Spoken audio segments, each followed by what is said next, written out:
Now let's look at the last concept in our introductory lesson, and that is constitutionalism. What do we mean by constitutionalism? This concept is often attributed to John Locke, who is known as one of the important political scientists and theorists of all time. John Locke says that government should, must be, and can be limited in its powers. This is where we come across a doctrine called doctrine of limited government, which means the powers available with the government are not unlimited. There is a limitation on the powers of the government. It's not that the government can do anything. It's not that the government has unlimited power to make any changes. Government has to be limited in its powers.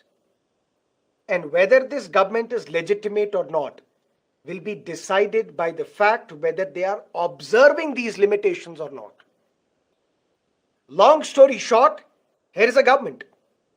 Can this government be given unlimited powers? No. John Locke says no. You'll have to limit this government.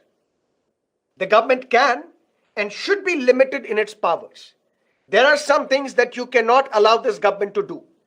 The government should not violate your right to life and liberty. The government should not be allowed to flirt with your privacy. The government should not be allowed to violate rule of law. The government should not be allowed to violate A, B, or C. The government can and should be limited in its powers. And is this government legitimate or illegitimate?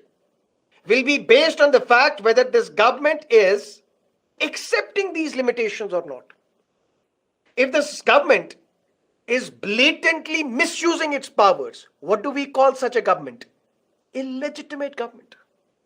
That's why some people allege that this government is illegitimate. This government is doing unconstitutional things. Any government for that matter, government of another country, it's unconstitutionally working. It's not observing these limitations. That means constitutionalism as an idea, which is attributed to political theorists such as John Locke.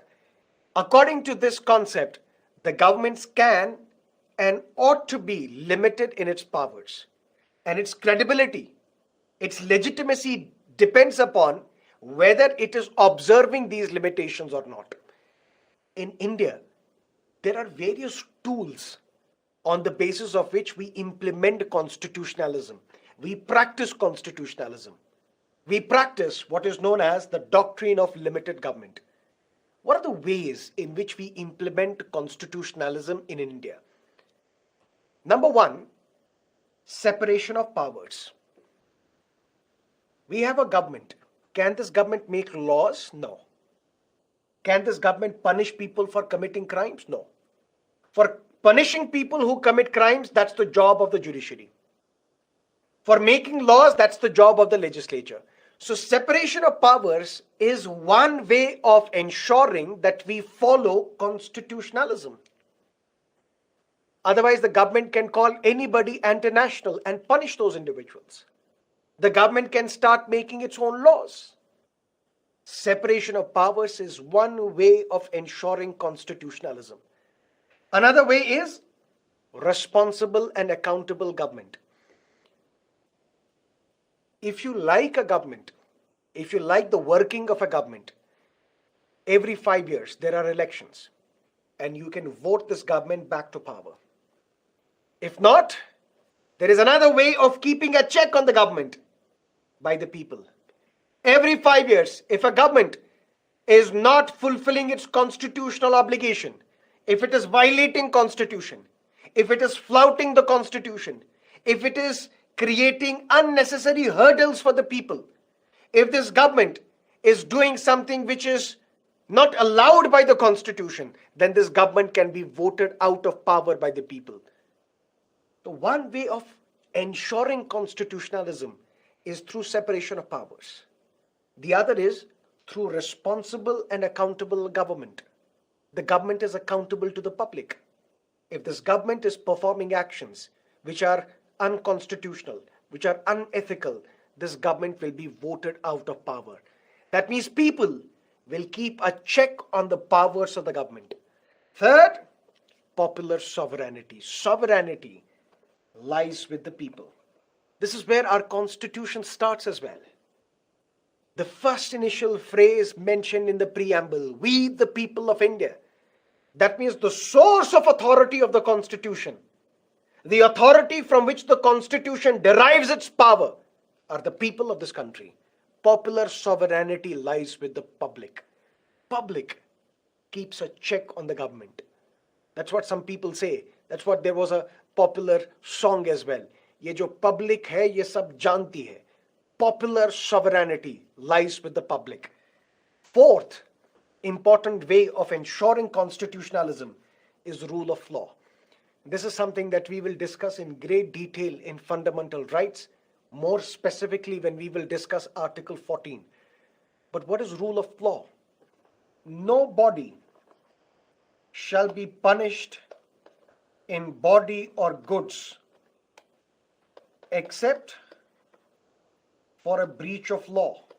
If I have violated a law, I can be arrested.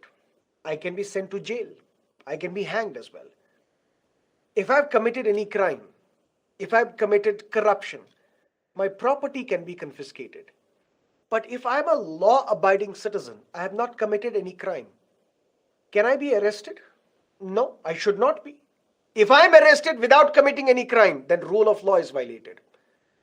The first important principle of rule of law is that nobody shall be punished in body or goods except if this person has violated law. It is this rule of law which ensures constitutionalism, which keeps a check on the powers of the government. Another, independent judiciary. Even if the government arrests you, even if the police, which is under the government, arrests you, even if you have not committed any crime, even if you are a law-abiding citizen and the government has used or misused the police machinery and got you arrested, the independent judiciary will set me free. The independent judiciary, which is the custodian of the Constitution, which is the guarantor of my fundamental rights, which is the protector of my fundamental rights, which will ensure constitutionalism. And then we have the individual rights mentioned in the Constitution. Fundamental rights, for example. We say these fundamental rights are negatively worded. What do we mean by negatively worded fundamental rights? The state shall not deny equality. The state shall not discriminate. The state shall not deprive an individual of his right to life and personal liberty. The state shall not do this, the state shall not do that. That means fundamental rights chapter. These individual rights, they impose limitations on the powers of the government, that the powers available with the government are not unlimited. There is a limitation on these powers. The government should not violate the right to life, liberty, privacy, dignity of an individual. And it is through this that we ensure constitutionalism. Long story short, what is constitutionalism? Constitutionalism means that the government can and should be restricted in its powers, limited in its powers. It does not have unlimited powers to do anything that it wishes to do. It has to follow the Constitution. How do we keep a check on this government? Through separation of powers. The government can only implement laws. It cannot pass laws. It cannot punish people. That's the job of the judiciary. Responsible and accountable government. If this government is not doing its constitutional duty, performing its duty, it will be voted out of power by the people. Because popular sovereignty, ultimate power, lies with the people of this country. Rule of law. If I have not violated any law, not committed murder, not committed dacoity, why should I be arrested? If I'm arrested, there is another way of checking the power of the government, and that is through independent judiciary. And then fundamental rights chapter, which ensure constitutionalism. Don't discriminate. Don't deny equality. Don't violate the right to life and personal liberty. That's not the power available with the government. And this is constitutionalism. So in this first introductory lesson, we looked at Indian polity. Indian polity is one of the most important subjects for your civil services examination.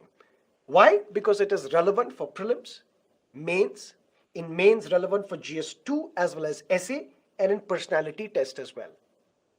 If it is very important, then what do we need to study? What all do we need to study? Just follow these class lectures, these video lessons, then revise from M. Lakshmikant, and then follow two national newspapers, The Hindu and Indian Express. But what exactly do we have to study in Indian polity? Three things: Constitution, laws passed by the Parliament, judicial verdicts. Then we discussed what is a constitution. We looked at various types of constitution: written, unwritten, enacted, evolved, unitary and federal. And we kept the discussion open: unitary versus federal. This discussion we will have continuously throughout these lectures. Then we discussed two other important concepts: theory of separation of powers and the doctrine of checks and balances.